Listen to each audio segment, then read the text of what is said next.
Let's be honest, the word fasting doesn't sound fun. It literally means not eating. And who in their right mind would ever get excited about that? But somehow, it's happening again. Intermittent fasting, or IF for short, is back, and everyone seems to be doing it. From fitness influencers to your office coworker who suddenly drinks only black coffee, it's like the world decided collectively, let's be hungry together. But why?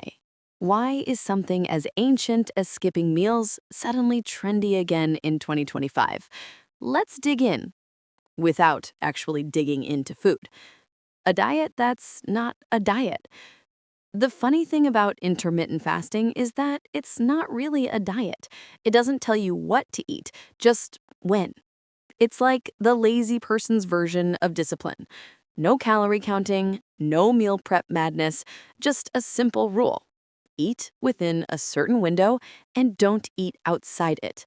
Most people follow patterns like 16-8, fast for 16 hours, eat for 8, or 5-2. Eat normally 5 days, eat very little 2 days. And somehow, this ancient survival habit became a billion-dollar health trend. But the truth is, humans have been doing this forever.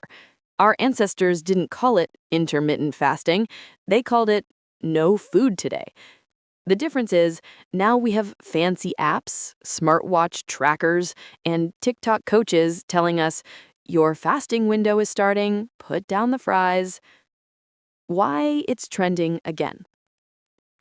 Every few years, IF makes a comeback. It's like the marvel of dieting. It keeps getting reboots. One reason, people are tired. Tired of complicated diets, calorie math, and fake health gurus selling powder in jars.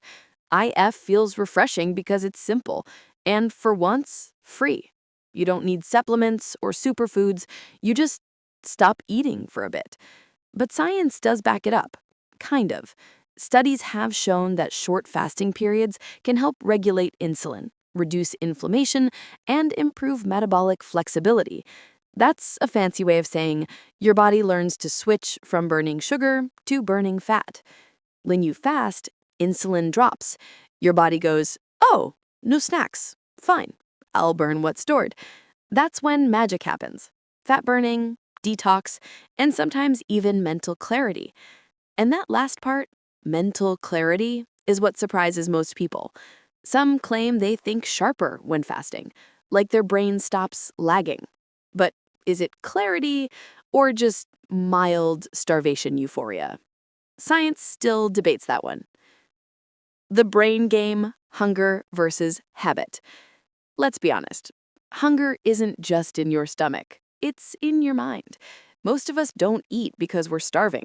We eat because we're bored, stressed, or the fridge light looks nice at 2 a.m. Fasting breaks that pattern.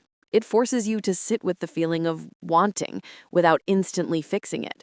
You start realizing that you're not dying, you're just used to snacking. The first few days are the worst. You'll stare at your coworker's sandwich like it's the Holy Grail. You'll hear your stomach growl louder than your phone alarm. But around day 5 or 6, something shifts. Your hunger stops controlling you start controlling it. That's the real secret of fasting. It's less about the body and more about the mind. Why people swear it works. Aside from the obvious, I lost weight stories, IF lovers say it gives them energy and focus. And there's science behind that too.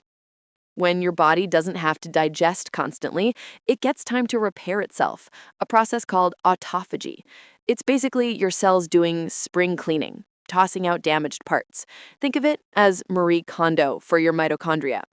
Some studies even suggest fasting can improve brain function, reduce inflammation, and support longevity. That's right, people believe skipping breakfast could make them live longer. Ironically, our grandparents spent their whole lives trying not to skip meals, and now we call it biohacking.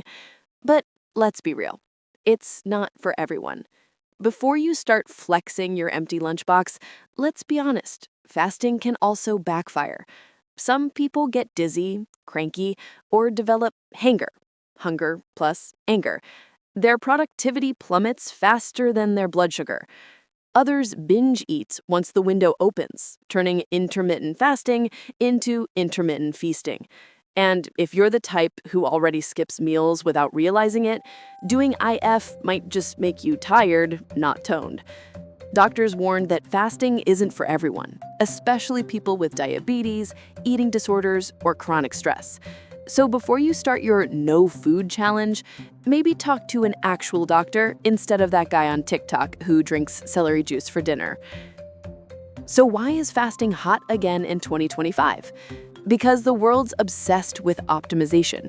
We're tracking everything: sleep cycles, heart rates, steps, stress levels, and fasting fits perfectly into that narrative. It feels like control in a world that's losing control. You can't stop the economy from collapsing, but hey, at least you can stop eating after 8 p.m. Also, the pandemic made people rethink their health. When gyms closed and routines collapsed, IF became an easy way to do something without doing much. You didn't need equipment, just discipline, or at least guilt. The marketing side of hunger. Of course, every trend comes with a business model. There are fasting apps that send motivational quotes like, "Stay strong, your fat is melting." There are supplements that promise to enhance your fasting experience. There are even fasting-approved snacks, which completely defeat the point. Humans will sell anything, even hunger. But that doesn't mean IF is fake. It just means capitalism never misses a meal, even when you do. The comeback of common sense. Maybe the reason IF works isn't magic at all. It's just balance.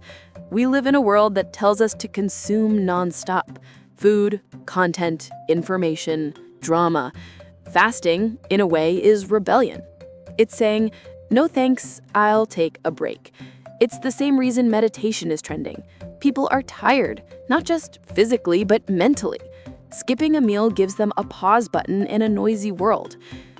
So, should you try it? If you're curious, sure. If you're doing it because it's trending, maybe not. The truth about intermittent fasting is simple. It works best when it fits you. If you love big breakfasts, maybe skip dinner instead. If you work nights, maybe adjust your hours. The point isn't to punish yourself. It's to understand your body better. At the end of the day, fasting isn't about starving. It's about stopping long enough to listen to your body, your hunger, and maybe even your habits. So, why is intermittent fasting trending again? Because it's old wisdom dressed up in new marketing. Because it's simple, and simplicity always feels refreshing. And maybe because deep down, we all want to feel a little more in control, even if that control starts with saying no to a sandwich. So the next time someone proudly says, "I'm on IF," don't roll your eyes. Just smile and say, "Cool, I'm on IF too. I forgot to eat." Don't forget to like, share, and subscribe to Wiseuse for more smart, funny, and science-backed stories that feed your mind, not your calories.